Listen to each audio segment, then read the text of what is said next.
La problématique aussi, bon, si on peut aussi la situer par rapport au jeu, c'est la question du flou.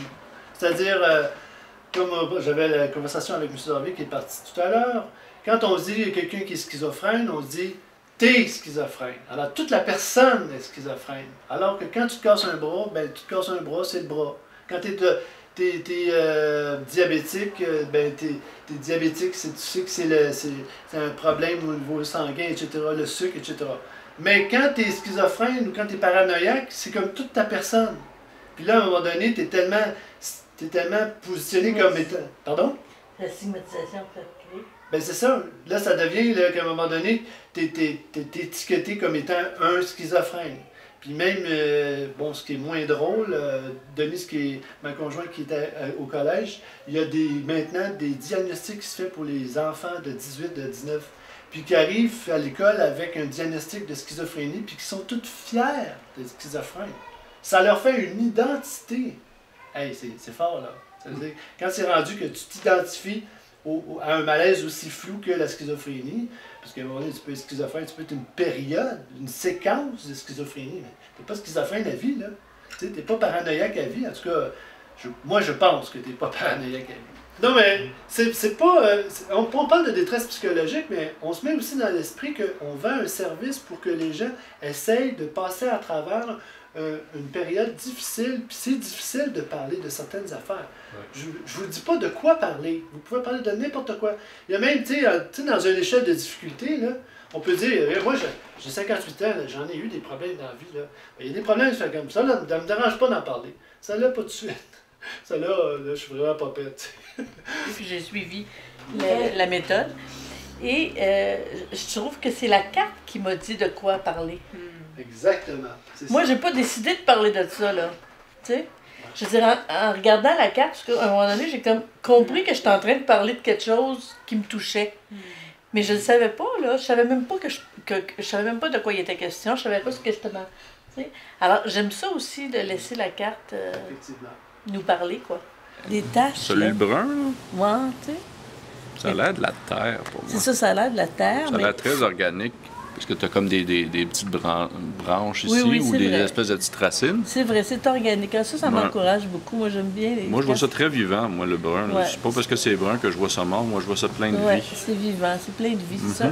Tu vois-tu que plus on le regarde, plus on porte attention, plus on a une attention intelligente, plus on découvre que c'est plein de vie dedans. Tout à fait. Bon, c'est profond. C'est une belle conclusion. C'est bon, ça. C'est les images primitives qui créent les autres images. Hein, comme l'arbre, le ciel, il y en a plusieurs. Il y en a même des milliers. Mais bon, comme il y en a, c'est trop. Hein, il faut réduire. Et j'ai utilisé 55 archétypes. Pourquoi? Parce qu'il y a 11 couleurs. Et puis, c'est chacune des images a juste 2 couleurs. Donc, chacune 11 couleurs avec chacune 2 couleurs, ça fait 55 possibilités, 55 variations, donc 55 icônes. C'est un peu ce que Cécile disait, les contraintes que les gens nous posent.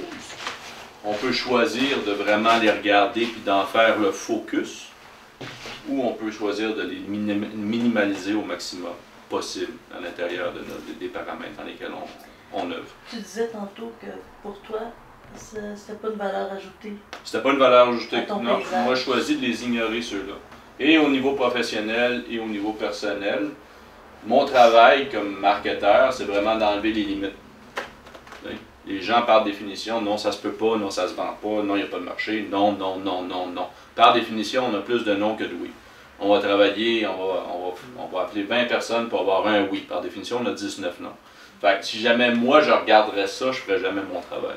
Puis personnellement, c'est la même chose. Fait que pour moi, c'est ça. Là, ça vient de cliquer. Tantôt, je tourne. Qu'est-ce que ça veut dire? Pour moi, c'est ça. C'est qu'on peut choisir de regarder ça et de rien faire, de rester dans l'immobilisme. Peut-être que c'est ça que je voyais un peu comme prison ou comme être enfermé. Puis moi, par définition, et dans ma vie et dans mon travail, mais j'ai choisi de ne pas les regarder. Sans nécessairement dire qu'ils ne sont pas là, je les ignore pas, je sais peut-être qu'ils sont là, mais moi, je choisis de les regarder. Il y a le ciel bleu, il y a la mer, c'est beau l'autre bord, let's go, on bûche. Le caordisme, le chemin cordiste, c'est un modèle mental qui nous aide à naviguer dans ce flou-là. Apprendre à naviguer, apprendre à composer avec ce mélange de chaos et d'ordre qu'est la vie finalement, et à voir où est-ce qu'on se situe, à quel point est-ce qu'on est à l'aise dans le chaos, à quel point est-ce qu'on est plus porté à aller vers l'ordre, et comment on fait pour rester entre les deux, là où finalement les choses peuvent émerger. Parce que la vie émerge toujours d'une rencontre entre les deux, Ouais, ouais. selon le biomimétisme. Non, je suis pas pire. Je suis proche de ça. Mais non, mais je sais que t'es proche, je l'ai dit, je sais que tu serais proche de ça. La vie, elle émerge de la rencontre entre le chaos et l'ordre. Oui. L'univers, c'est ça. L'univers, au départ, il y a un certain chaos, mais finalement, quand il y a par exemple deux galaxies qui se rencontrent, qui entrent en collision, il y a quelque chose de complètement chaotique, mais de ce chaos-là, après, naît un certain ordre. Des systèmes solaires, des systèmes comme le système solaire se forment, les planètes se concentrent, il y a un ordre qui se recrée à travers ce chaos. Et dans nos vies, si on essaye de faire des plans, on a quelque chose, on essaye d'organiser, un élément de chaos va rentrer, va nous amener complètement ailleurs. Je trouve que c'est une excellente façon d'engager la communication avec des gens avec qui on n'a peut-être pas nécessairement partagé du vécu ou quelque chose comme ça. Les images font sortir plein de choses personnelles, puis on le fait d'une façon spontanée. Je pense que c'est très très bon. Moi, je connaissais plus le jeu, finalement, proche de ce que j'ai vécu ce soir, avant consultation d'équipe. Puis ça m'a beaucoup aidé pour savoir comment l'utiliser en milieu de travail, pour faire focus group, ça, comme ça dit. Mais ceci dit, oui, je suis quand même étonnée de comment ça m'étonne toujours. Comment les textes et les fables dans le livre aussi, comment Oui, c'est vrai, j'ai pas parlé de fables. Comment ils viennent chercher ce qu'on a dit, tu sais. Les personnes parlaient, puis quand tu disais ton affaire, c'était comme s'il y avait une résonance presque.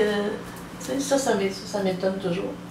Voilà, ça me fascine, je dirais, davantage. La symbolique me fascine en général dans la vie. Voilà. C'est intéressant que je repige cette image-là. Je dis, ok, ouais. C'est important de se rappeler à la conscience des habitudes. Bonnes habitudes, mauvaises habitudes. Garder un œil sur ça. Je dis, si je l'avais pigé il y a une semaine, est-ce que j'aurais travaillé autant? Donc, ça me rappelle que c'est une bonne pratique pour moi de temps en temps, de prendre une image, puis faire comme un petit check-in de conscience avec moi-même. Okay.